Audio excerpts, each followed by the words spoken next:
When I started working at the National Theatre in 2004, I knew that I wanted Handspring Puppets to work here. And so we were reading various stories to try and work out what might be another show. And I was reading some Michael Morpurgo stories. And my mum said to me, "Have you read the one about a horse in the First World War?" And I looked for it a bit and I couldn't find it. And then I found it and read it. And it was Warhorse. It was an extraordinary story. And I immediately thought, maybe this is the story for which Handspring Puppets could create that definitive puppet that is going to play a leading role. I then went to Nick Hytner, who's the artistic director at the National Theatre, and I said, read this chapter of Warhorse. It was a chapter describing the charge of the yeomanry in the First World War, a massacre. And Nick Hytner said, well, you mean we should make an epic piece of theatre in our big theatre, which is designed for verbal storytelling on an epic scale, and we should have a central character played by a puppet, and that it shouldn't speak? And I said, yes.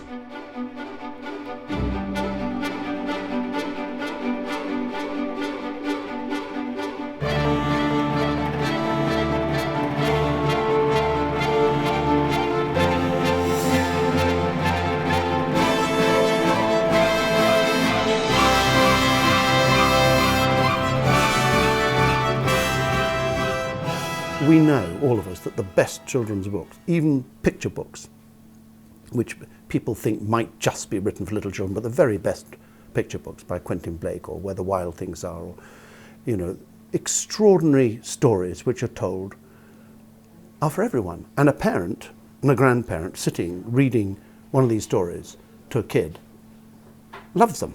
You love the pictures, you love the story, because they're just terrific tales for everyone. I don't care whether you're 3 or whether you're 93. When he suggested the book, Tom told me about Handspring, and as soon as I discovered their work, it was obvious that they were well up to creating the horse. Well, it started quite some years ago when we brought Faustus in Africa to the Battersea Arts Centre when Tom Morris was artistic director there, and he saw a hyena in that play, which he fell in love with. When they're working with puppeteers, the first thing that they teach them is to make the puppet breathe. That's the first step. So any handspring puppet in any show, even if it's not active in a scene, is breathing, and that's part of the magic of their work. So there's an accent at the beginning of the in-breath.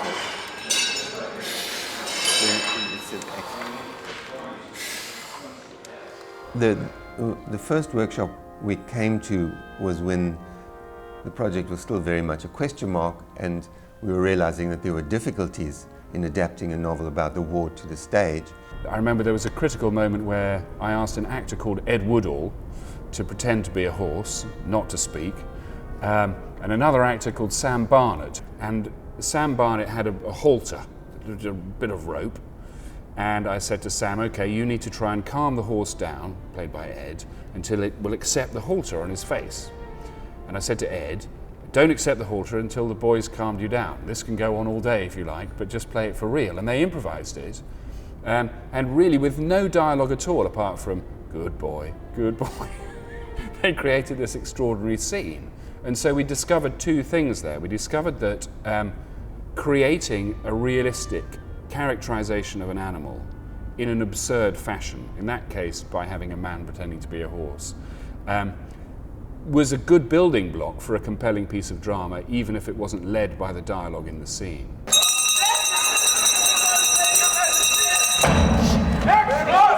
Hunter coach! Half thoroughbred, half draft! Draft mother and a night of passion with a thoroughbred! Just like mine did. He looks like he might have a bit of speed when he gets older, so who's that? The nature of the show is that it's poor theatre, which means that it's not about illusion. You don't have to believe in the illusion quite so much. You're aware of how it's made, so you're aware that they're sticks of wood, but the sticks of wood become a foal to you. The crows, the goose and the foal, and the soldier puppets. The puppeteer is equally visible to the audience as the puppet, sometimes more so. Frequently they're much bigger than the puppet itself. So, and the goose is just a great example of that. Finn Caldwell and Al Najari, who work the goose, find slightly different ways of working the goose when they're performing. But there's an amazing concentration of the puppeteer's physicality, and his focus feeds totally down this long rod towards the goose puppet. Zap, that's it, down, whoop. The hardest thing actually was to create the weight of a horse, just anatomically, so that the puppeteers could, through their movement, realise the horse's weight and actually manipulate the legs so that the horse, when it moved forward, you could see the muscles of the weight of the horse. We'd work out the walk of a horse, you know, which has a certain rhythm. There's a certain point where the horse has to pick up a step, otherwise it doesn't look right. So I would slowly start with the puppeteers, with Adrian and Basil, literally finessing little tiny moments. It's all right. It's all right. Good boy. I think what I've learnt from this production, more than any other, is this extraordinary way that everyone involved in it, from the lighting to the design to the direction to the script writing to the acting to the music, everything, everyone, it seems to me, has somehow joined together to make this thing work. Whoever it is behind the scenes, pulling whatever switch, doing whatever, is as important as everyone else in the making of this show. And they all know that. And there was a togetherness about the whole thing, which I found moving and enormously telling. It's why the production works. It's because when those people come together to make that show, they've put heart and soul into it. They believe in it. They make it.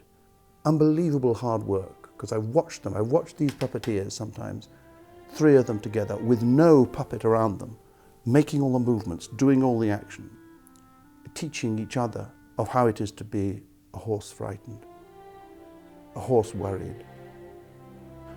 You know, what a bunch of people and what a show they've made. Easy, Joey. Easy now. Don't get excited. We'll get through this all right. Don't you worry. Company! Advance! We're taking up positions, sir. They've seen us. We keep advancing, knee to knee.